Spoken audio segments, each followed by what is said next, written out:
Nkulamusizaako nnyo mukwano gwange gwe gy'osinziira yenna okutuuliza weebale kwekumira ku mayingo ga UG Updates mbakulisaayo enkya y'olwaleero. Mukulike weekend, tuyingidde weekend nkiwa abasinga kati muli mu ggandaalo ne baganda bange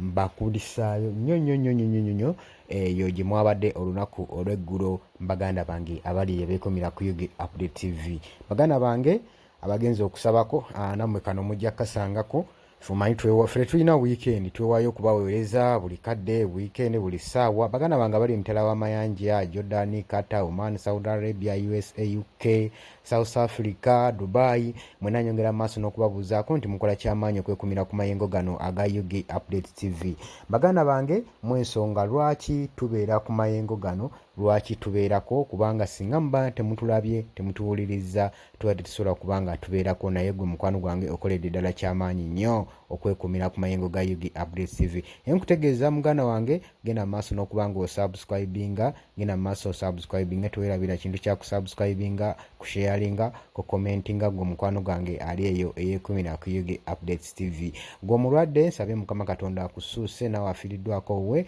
Mukama Katonda akugumye mukwano gwange gwe ali eyekumira ku UG Updates TV. Kutegeeza okola kyamaanyi nnyo. Muganda wange juzi twaleeta information nga tubalaga abataka okuva mu Bwakabaka bwa Buganda abaali beesitudde okugenda mu ggwanga erya Namibia okulaba kabaka waabwe embeera ki gyalimu, gwe mukwano gwange ali eyo, oluvannyuma lwa social media okubanga yafuuka ekirala ng'abantu bayise ku mukutu ogwo nga bakaawu nnyo nga babanja kabaka waabwe. Oluvannyuma babaleetera footage oba ka video akatambi akali kalaga kabaka waabwe embeera gye yalimu, nayogerako eri abantu be, Ssaabasajja Kabaka nayogerako eri Obuganda. Ebiseera ebyo mubijjukira bulungi nnyo mikwano gyange mmwe abali eyo abampuliriza nkiwa amawulire ago wagalaba. Kakati abataka bano abaasituka okugenda baakwatibwa ku lugendo lwabwe lwe baali baliko okugenda e Namibia okugenda ku ddwaliro eryalijanjabwamu kabaka gwe mukwano gwange. Baakwatibwa era ne batwalibwa ku police station eyali okumpi, ne babuuzibwa kajojijoji w'ebibuuzo ebiyitirivu, gwe mukwano gwange ali eyo eyekumira ku UG Updates. Ebyavaayo byabalaga nti nno babagamba teryakkirizibwa kugenda kulaba kabaka nga tasoose funa permission eri Prime Minister wa Bwakabaka bwa Buganda Charles Peter Mayiga, gwe mukwano gwange ali eyo. Basooka ne bakonsultinga ne bagamba nti nno mulina okubanga mwogera ne embassy yaki eya Pretoria, gwe muganda wange ali eyo ampuliriza, gwe mukwano gwange. Ebintu ebyo ebyagenda ng'abataka bamaze okukwatibwa, bamaze okunywezebwa, gwe mukwano gwange ali eyo eyekumira ku UG Updates. Ebintu byagenda bulungi nnyo gwe muganda wange, naye ng'abantu nga bagenda mu maaso n'okuba nga babanja kabaka waabwe nga baagala kumanya kabaka waabwe ali mu mbeera ki, kabaka waabwe kiki ekyamutuukako, kiki ekigenda mu maaso ku kabaka, ku Ssaabasajja Kabaka wa Buganda. Muganda wange abataka bagenda omulambula we batyo we baavaayo nga teri kalungi kebafunyeemu. Kati ejjojjo Pulezidenti Yoweri Kaguta Museveni yavuddeyo n'ayogera ne kiraga abantu nti nno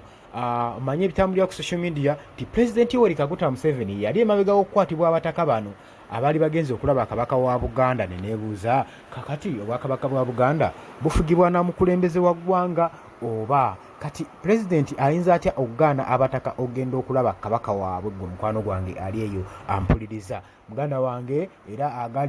agavaayo mu nsonda tegawoomya nakabululu nti Pulezidenti Yoweri Kaguta Museveni yali emabega w'abataka bano okubanga bakwatibwa. N'agamba era yavuddeyo n'agamba Abaganda mulekeraawo okubanga mulaga nti nno mmwe mulina okwagala ennyo okwagala kabaka wammwe n'okusinga Royal Family. We batyo baavudde ne babagamba naga waaki mugenda mu maaso n'okubanga mutuswaza mugenda eri okubanja kabaka, waaki muba muswaza eggwanga lyaffe, mulowooza eggwanga lyaffe terisobola kwemalirira mu nsonga ng'ezo. Gwe mukwano gwange ali eyo ampuliriza yasinzidde ku social media n'agamba abantu waaki mugenda mu maaso n'okubanga muswaza eggwanga lyammwe, nti mugenda kulambula kabaka nga temufunye na lukisa, nga temututegeezeza natutegeeza. Gwe mukwano gwange ali eyo ampuliriza. Weebiti ebintu we byatambula muganda wange gwe ampuliriza eyekumira ku UG Updates TV. Naye kyenjagadde tumanye twogeremu, olowooza ki ekigenda mu maaso ku Ssaabasajja Kabaka wa Buganda? Lwaki abasajja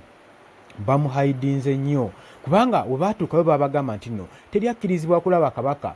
safe mu hide place gye baamuteeka eri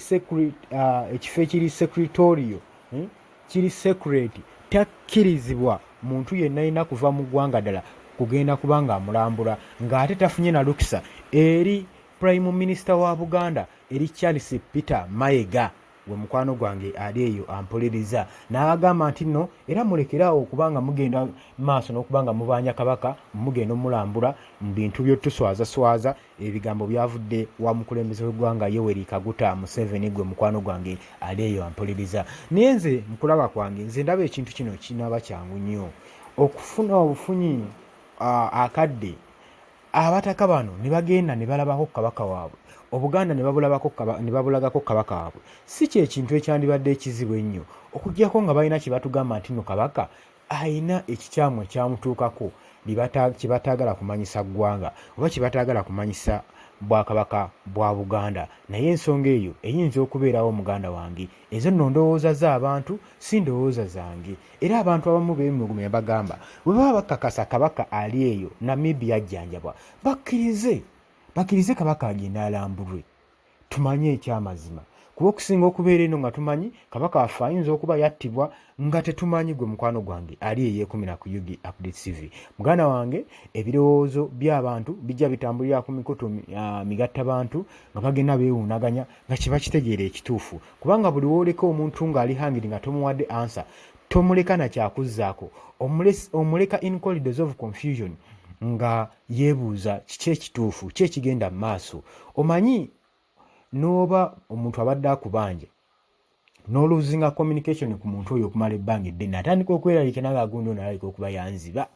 yannuma kakati n'Obuganda bwe butyo buli kabaka waabwo mwandibadde muliralizinga ti abantu bano engeri gye watabeerawo communication batandise okufuna endowooza ez'enjawulo ne mubaterawo communication okuva eri kabaka waabwe oba ne bagenda ne balambula Ssaabasajja kabaka wa Buganda embeera nedda mu nteeko gwe muganda wange aliyo ampuliriza naye nkutegeeza teweerabira ku subscribinga ngenda mu maaso n'okusharinga gwe mukwano gwange eyeekumira ku UG Update TV mbaagala nnyo temuvaako tuliga kuba tukomawo